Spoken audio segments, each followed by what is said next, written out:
کی سیرت پر روشنی ڈال رہے تھے۔ اب میں ایک اور نہایت قابل احترام اور قابل شخصیت کو اسٹیج پر دعوت دیتا ہوں، جناب ڈاکٹر مہدی صاحب۔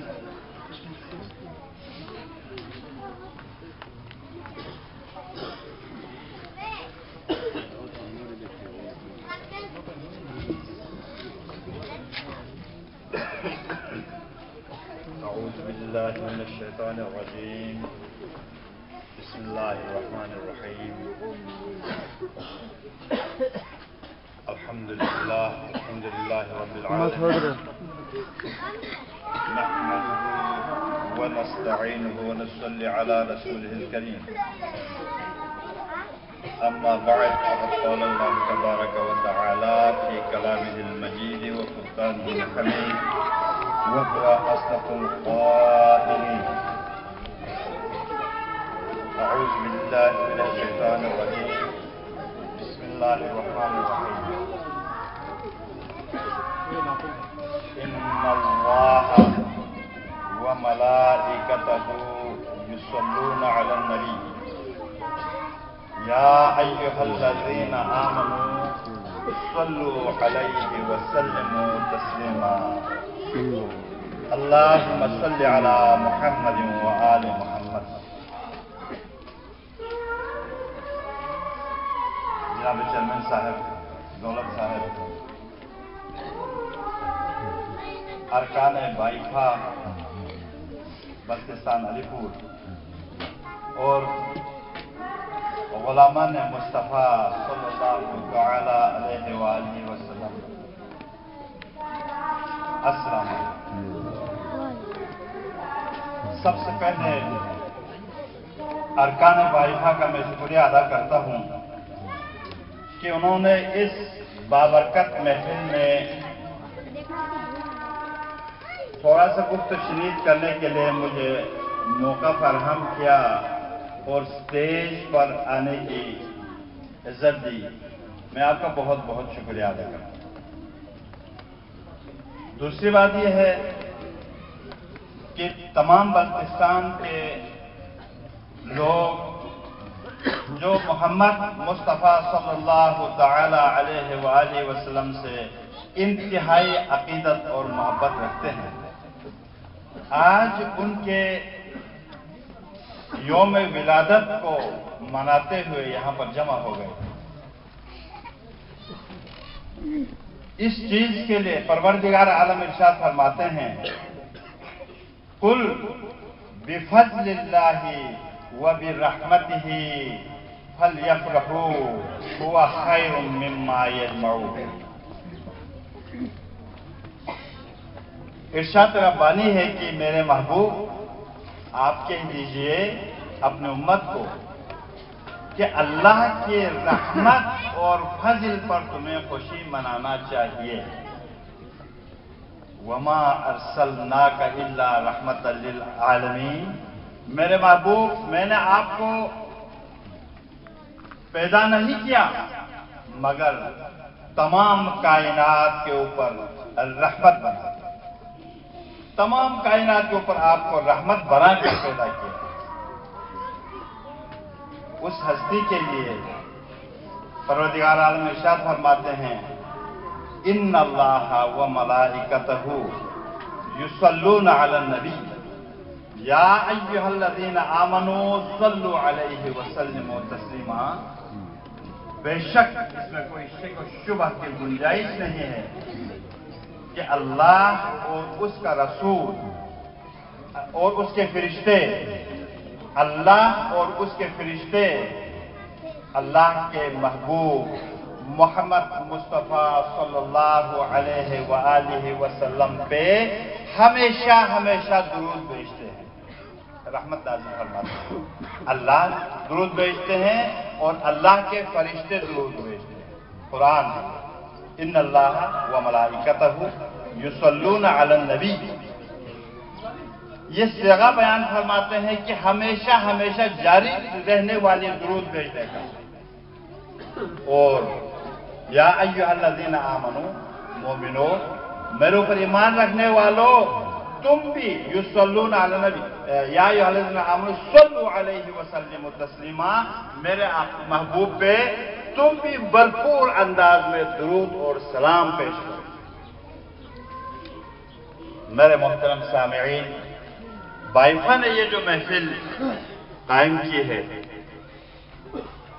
یہ ان کے لیے باعث سخت افتخار ہے، ہم سب کے لیے مبارک کے مستحق ہے کہ رسول رب العالمین جس کے اوپر اللہ اور اللہ کے فرشتے جو ہے ہمیشہ ہمیشہ سلام بھیجتے ہیں، ہمیشہ ہمیشہ درود بھیجتے ہیں، ان کی تابعداری کرتے ہوئے آپ کو اور مجھے بھی ان کے اوپر درود اور سلام پیش کرنے کا موقع فراہم کرنے کا ان کا بہت بہت شکریہ۔ یہ چیز آپ کے لیے عبادت سے کم نہیں ہے، چنانچہ پروردگار نے خود ارشاد فرمایا کہ قل بفضل اللہ وبرحمتہ، میرے محبوب آپ کہہ دیجئے اللہ کے فضل اور رحمت کے اوپر فلیفرحوا، تمہیں خوشی منانا چاہیے، ہوا خیر مما یجمعون، یہ جو خوشی منانا جو ہے وہ تمہیں اس سے بہتر ہے کہ تم مال دولت جمع کرتے پھریں۔ مال اور دولت جمع کرنا انسان کے لیے ایک ضروری امر ہے۔ اللہ نے زندگی دی آپ کو، دنیا میں آپ کو پیدا کیا، تو زندگی برقرار رکھنے کے لیے حق اور حلال کے رزق کمانا بھی عین عبادت ہے۔ القاسم و حبیب اللہ آقا نے ارشاد فرمایا کہ جو رزق حلال کماتے ہیں وہ عین عبادت ہے، لیکن پروردگار عالم نے یہ ارشاد فرمایا کہ وہ عین عبادت ہے، لیکن محمد اور آل محمد کے ساتھ محبت رکھنا، درود و سلام پیش کرنا، اس سے بڑھ کر اللہ تعالیٰ کی عبادت ہے۔ چنانچہ نبی کریم صلی اللہ علیہ وسلم کا ارشاد ہے، ادبوا اولادکم بثلاثۃ، تم اپنے اولاد کو 3 چیزوں کی تربیت دے دو، حب نبی صلی اللہ تعالی علیہ وآلہ وسلم وحب اہل بیتہ وتلاوت القرآن۔ آقا ارشاد فرماتے ہیں مومنو اپنے بچوں کے لیے 3 چیزوں کی تربیت دے دو۔ نمبر 1، محبت سے محمد صلی اللہ علیہ وآلہ وسلم سے محبت رکھنا۔ دوسری بات ان کے اہل بیت کے ساتھ محبت رکھنا، اور تیسری بات ہے قرآن شریف کی تلاوت کرنا۔ ان 3 چیزوں کی تربیت دینے کے لیے آقا نے خصوصی طور پر آپ کو مجھے حکم فرمایا ہے۔ چنانچہ ایسے محافل، یہ جو محفل ہے اس میں آپ اپنے اولاد کو حب نبی، حب اہل بیت نبی اور تلاوت قرآن کی تربیت آپ اسی طرح دے سکتے ہیں۔ چنانچہ اقبال بھی فرماتے ہیں کہ محمد سے وفا تو ہم تیرے ہیں، کہ محمد سے وفا تو ہم تیرے ہیں، یہ جہاں چیز ہے کیا لوح و قلم تیرے ہیں۔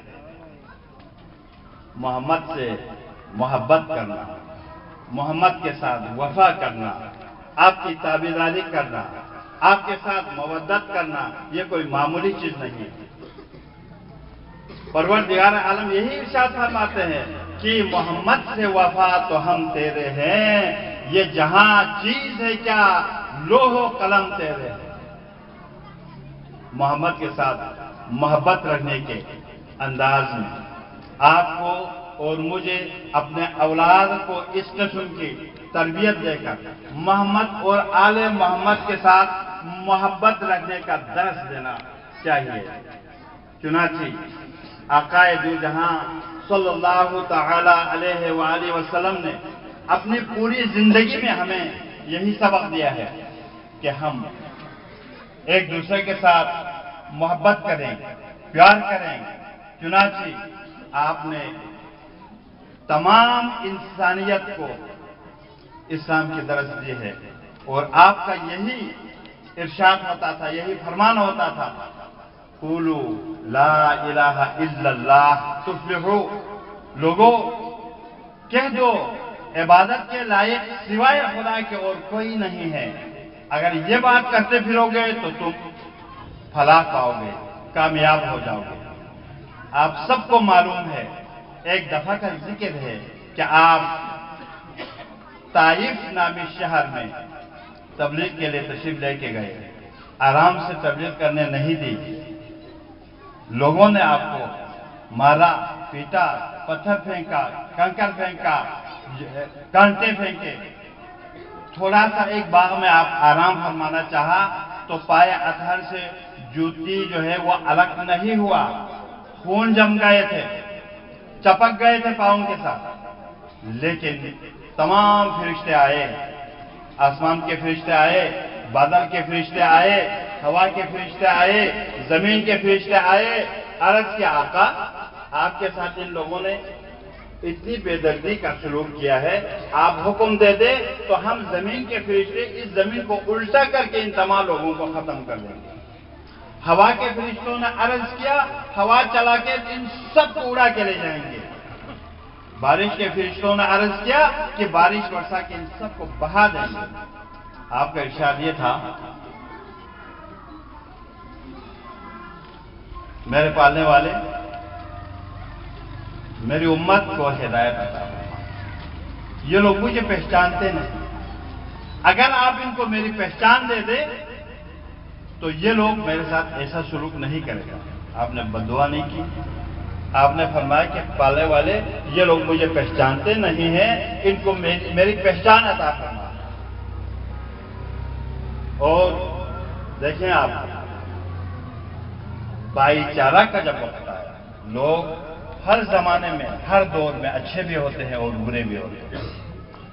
آقا دو جہاں صلی اللہ علیہ وآلہ وسلم کو اپنے شہر میں، اپنے علاقے میں جہاں آپ پیدا ہوئے تھے، جہاں آپ کے دوست تھے، یار تھے، بزرگ تھے، چاچے مامے سب تھے، رہنے نہیں دیا۔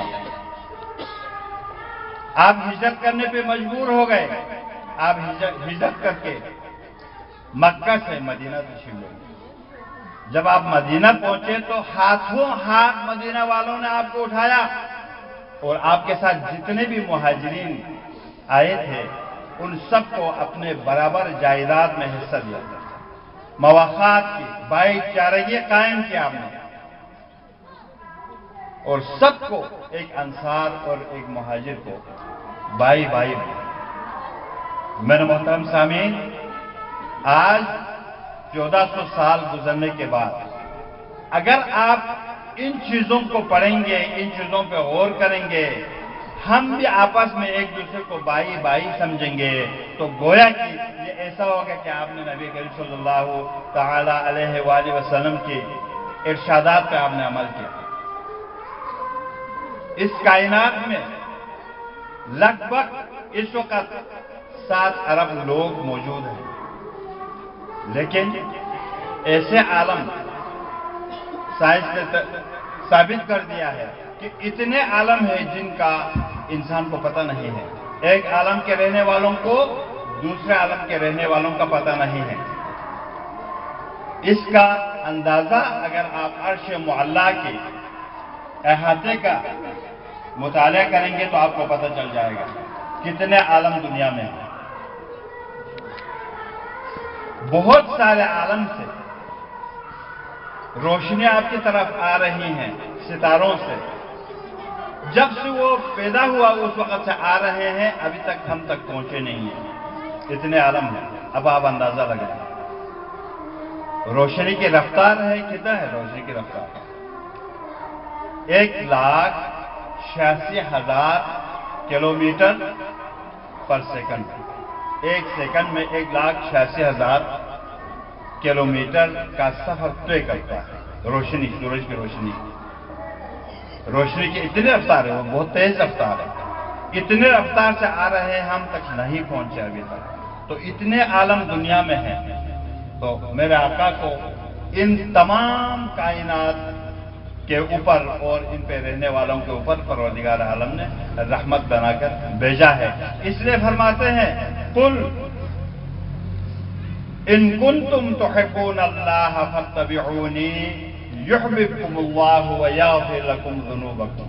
میرے محبوب، یہ لوگ کہتے ہیں کہ ہم اللہ سے محبت کرتے ہیں، ان دعوے داروں کو آپ کہہ دیجئے گا اگر تم اللہ سے محبت کرتے ہو تو میری تابعداری کرو، نبی مرسل صلی اللہ علیہ وآلہ وسلم کی تابعداری کرو تو یحببکم اللہ، اللہ تم سے محبت کرے گا، وَيَغْفِرْ لَكُمْ ذُنُوبَكُمْ، نہ صرف تم سے محبت کرے گا بلکہ تمہارے تمام گناہوں کو بخش دے گا۔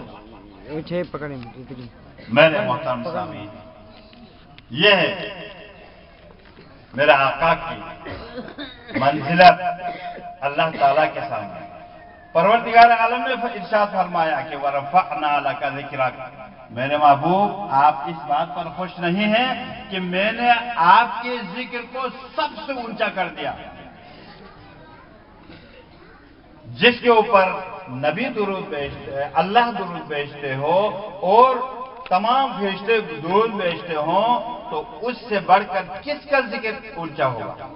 وَرَفَعْنَا لَكَ ذِكْرَكَ، میرے محبوب آپ خوش ہو جائیں، نبوت کا جو بوجھ ہے، نبوت کی جو ذمہ داری ہے وہ آپ پورے کر چکے ہیں، اس لیے میں نے آپ کی